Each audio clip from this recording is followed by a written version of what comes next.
السلام عليكم ورحمة الله.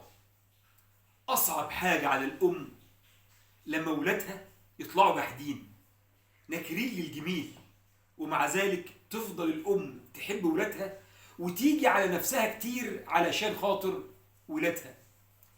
هي دي مصر أم الدنيا اللي عمرها ما بخلت ولا هتبخل على حد من الدول العربية، ومع ذلك نجد أن هناك في بعض هذه الدول أو ناس في بعض هذه الدول من ينكرون فضل مصر. آخرها اللغط اللي ساير بدولة الكويت إن مصر لم تحارب ولم تشارك في حرب تحرير الكويت، مع إن ده كان في الماضي القريب الماضي القريب.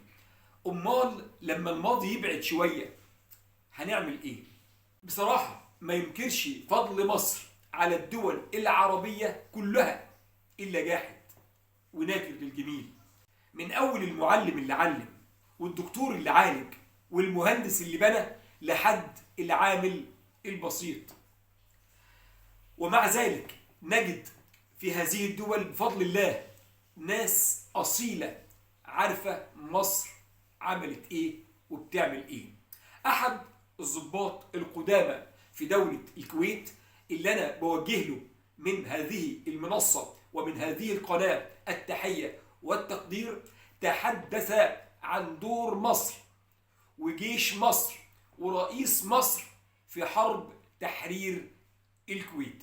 وقبل ما نشوف الفيديو مع بعض ونشوف هذا الضابط المحترم قال إيه، عايز أوصي الناس الكبار اللي عصروا مصر عملت ايه وقدمت ايه للدول العربية يخبروا ولادهم بدور مصر وأهمية مصر.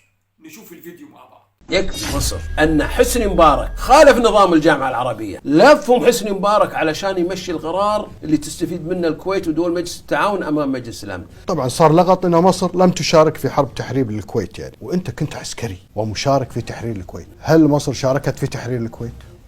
القوات المسلحة المصرية شكرا لدوركم المشرف في حرب تحرير الكويت، ولا عليكم من الألسن الأخرى. مصر نعم كان لها فرقتين وكان لها مجموعة صاعقة واحنا تدربنا عندهم. يكفي مصر انها دربت اللواء مالي اللي دربونا في انشاص. انا كنت في مدرسة الصاعقة قبل زيرهم ماخذ دورة قادة كتايب صاعقة، فلما صار الحرب ودزوا متطوعين كويتيين دربونا المصريين وعطونا أسلحة، تدربنا معاهم في أنشاص شهر كامل في مصر. حولوا 1200 مدني إلى عسكري في شهر واحد. النسق الأول لازم تدخل القوات الخليجية، هم اللي يعرفون الأرض، ما يصير أنت تدخل. أنت بلدك محتلة تبي تقول والله حطوني اللواء الأخير، لا. المصريين دخلوا مع جهة اللواء 35 مع السالمي وصلوا إلى قاعدة علي السالمي، بس طبعا أبناء الأرض هم أولى أن يكونوا في بداية الصفوف. مصر شاركت فرقتين ومجموعة صاعقة، يعني لواء صاعقة وبكل تجهيزاتهم. يكفي مصر أن حسني مبارك خالف نظام الجامعة العربية، لفهم حسني مبارك علشان يمشي القرار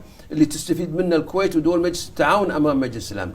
قال له خلاص 11 مقابل 9، ما يمشي القرار هذا في ميثاق الجامعة العربية. فيعني مصر دورها كبير صراحة، وهذه رسالة ويمكن رسالتك صادقة لأنك أنت شاركت، كنت في الجيش الكويتي. أنا قائد سرية في لواء الفتح، من أوائل الناس اللي دخلوا الأراضي الكويتية. دخلنا الأراضي الكويتية قبل التحرير أصلا، دخلناها في يوم 22 وشفنا الحفر، استطلعنا، دخلنا استطلاع ورسمناها، وكان عندي أوامر، كان الله يذكره بالخير ناصر الزعابي وفؤاد الحداد هم ضباطي، ومعنا قوة سعودية، واستطلعنا وشفنا ورجعنا. مو تقول لي داخل يوم 24، احنا يوم 22 عابرين الحدود الكويتية. لكن القوات المصرية الإعلام شاف، البر يشهد لها، لواء 35 ربعنا يشهدون لها. قال لك والله ما حاربوا وما صار في قطاعهم عاد اشتباكات، اشتبيهم يسوون، وعبروا حق الألقاب، عبروا مع الخطة العسكرية.